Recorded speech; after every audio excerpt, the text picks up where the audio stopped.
Good morning, 1:50 a.m. decision makers. Wanted to be able to share today a book review, a book that I think would be very helpful for everyone. It is called The One Thing, The Surprisingly Simple Truth Behind Extraordinary Results by Gary Keller with Jay Papasan. I actually got to hear the author in a speech that he gave at a financial conference that I attended about 3-4 months ago roughly. It was really good because the basis of it is simplifying instead of multiplying. Let me share with you a quote from it that I think helps to illustrate that. Let's see here. It says, "It's not that we have too little time to do all the things we need to do. It's that we feel the need to do too many things in the time we have." I really like that whole concept or that whole idea. I think it is true that many times we are pulled in so many different directions. We want to do this, we want to do that. The world expects us to do this, or somebody else expects us to do that, or we should be able to do this as well. And we are trying to be a master of all these different things when really there should be a couple of things that we really need to focus on.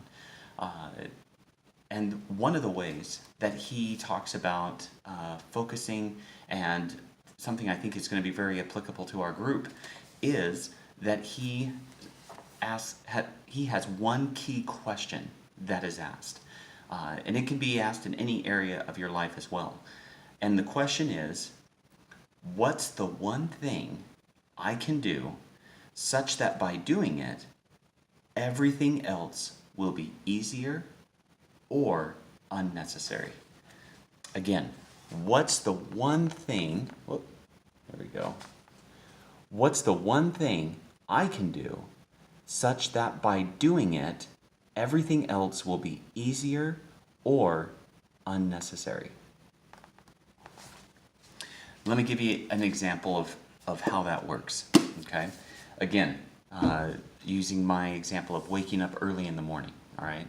So, when I used this question as far as for the health aspect of my life, I thought, okay, the one thing that I can do is when I wake up at 1:50 in the morning, make sure that I get out of bed and stand at my desk. So that way, there at my desk is my water bottle, which then I can mix in, a supplement that I take first thing in the morning, and then I'll be good. I'll know that, that kind of chain reaction, that's setting myself up for success. That has not worked all the time. And so recently I thought about that question again, and I thought, okay, so another level of that is, why am I having a problem with waking up at 1:50 a.m. every so often? Other than, as many as you are probably saying right now, it's 1:50 a.m. Anyone's going to have a problem with that. Yes.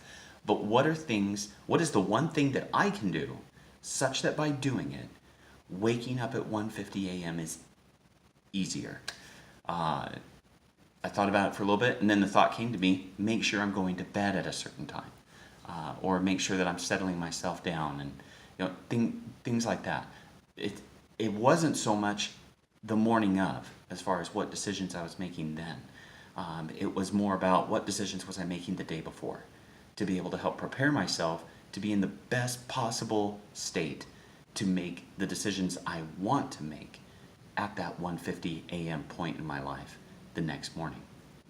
So I would encourage you all to read the book, grab it. It's available in a multitude of different formats. It is also probably available at your local library. I find that's kind of a little pro tip per se. If you feel like, oh, I can't afford the book right now, or money's tight, local libraries are awesome. Take advantage of them. They usually have them in different formats as well, both digital, audio, and the physical copy per normal. But I would definitely think that this book would definitely bring you some value. It's a relatively quick read. It's not very wordy, things like that. Just as the approach suggests, it is very simple, but also the author goes into other concepts and things that are also very helpful in applying that one question. So hope you guys enjoy it. Hope you're having a great start to your week. Use today to be able to prepare for the rest of the week. Give me any thoughts or comments as far as on what you think about that one question. And I hope that until Wednesday, I hope that you guys are brave with your decisions and make sure you follow through. Bye-bye.